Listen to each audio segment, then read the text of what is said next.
Antonio de Padua, María Severino López de Santa Anna y Pérez de Lebrón, conocido como Antonio López de Santa Anna, es una figura histórica que estuvo en la presidencia del gobierno mexicano por 11 ocasiones.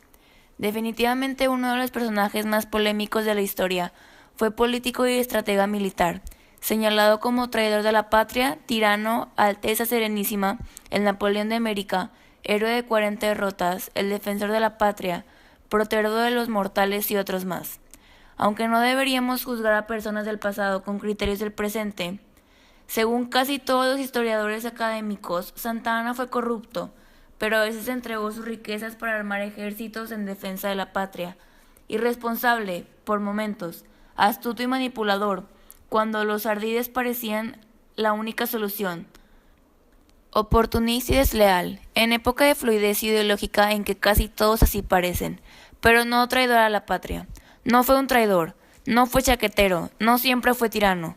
Santa Anna fue un hacendado y caudillo decimonónico que trató de prosperar en lo personal y contribuir al desarrollo del país en una época de crisis graves y recurrentes, cuando la colonia que fue Nueva España dio paso a la joven, agitada, asediada y abrumada nación mexicana. Carlos Salinas de Gortari, expresidente de la República, cargo que obtuvo a través de un fraude, según muchos. Sus políticas públicas, sus programas de asistencialismo y liberalismo social, la privatización y, en tiempos más recientes, su apadrinaje a Enrique Peña Nieto, hacen de este hombre uno de los mexicanos más odiados en toda la historia, y el repudio de centenas de miles se ha visto desde antes de su mandato, y sigue vigente hasta nuestros días. Seguirá siendo para la mayoría de los mexicanos el gran vendepatrias, solo igualado por Santa Anna, el mayor ladrón del patrimonio nacional, el maldito que nos hundió en la mayor crisis financiera de la historia para llevarse el dinero fuera del país, el socio secreto de los 1,000 millonarios a los que le regaló las empresas de la nación. Cuando se habla de historia, siempre se juzga a los personajes por el resultado final de sus actos. Así, desafortunadamente, hemos dividido a mexicanos que pudieron trascender de alguna u otra manera, como héroes o como traidores. Santa Anna pudo entenderse como un personaje de gran carisma, personalidad imponente y sobre todo un compromiso que asumió moralmente con México en la lucha con Estados Unidos, aunque finalmente no hubiera tenido los recursos materiales ni estratégicos para vencer. Desde su adhesión a la causa independentista hasta su exilio, su participación política siempre fue ubicua y sobre todo oportunista. Santa Anna será recordado por la derrota de México en la guerra contra los Estados Unidos, por la pérdida de casi la mitad del territorio nacional al firmar los tratados de Guadalupe, por su participación en la guerra de los pasteles, donde perdió su pierna a causa de un cañonazo, por la revolución de Ayutla, donde fue derrotado por Ignacio Comonfort y otros liberales, y finalmente por ser símbolo de la corrupción, del oportunismo y de la cobardía que caracterizó la política nacional mexicana durante la primera mitad del siglo XIX.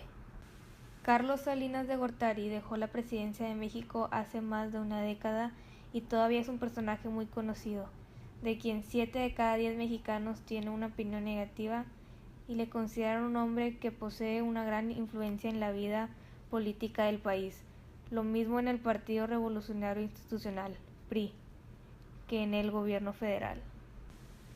El periódico Reporte Índigo publicó por esos días una nota informativa en la que documenta cómo ha venido avanzando la influencia de Carlos Salinas en el círculo estrecho del grupo gobernante de Enrique Peña Nieto.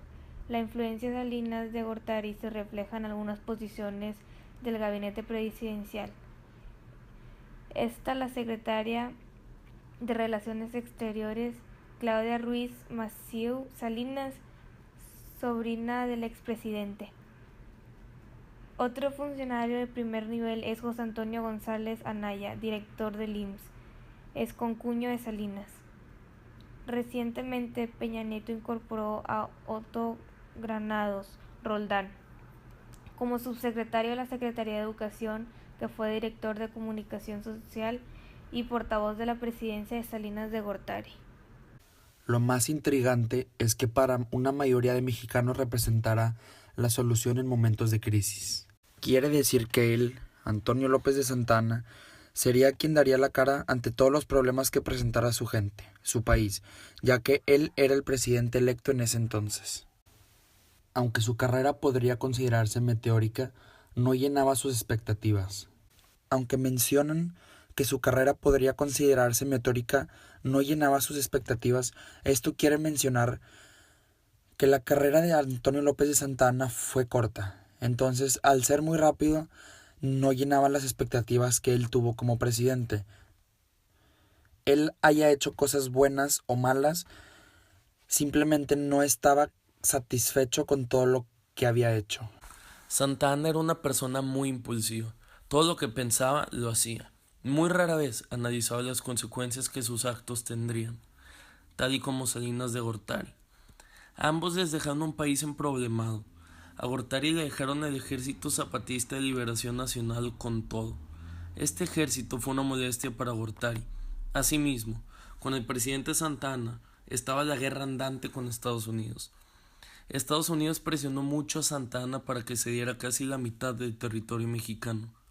Gortari ha sido comparado con Santa Anna muchas veces, pero más que nada por su forma egocéntrica de ser. Por el hecho de que en ningún momento ninguno de los dos aceptó que alguna de sus decisiones fuera incorrecta o un fracaso. En el caso de Santa Anna, entregar la mitad de México, además de que nunca ganó una batalla estando al frente del país. En la otra mano, Gortari no hizo nada a favor de México. Además, estuvo rodeado de escándalos de corrupción, privatizó 90% de las empresas gubernamentales, entre otras cosas. Y al igual que Santa Anna, nunca aceptó que alguna decisión suya fuera incorrecta. Antonio López de Santa Anna es un símbolo de México. Después de la independencia, es un símbolo de la militaría, de poder, de la independencia de Texas y la guerra contra los Estados Unidos.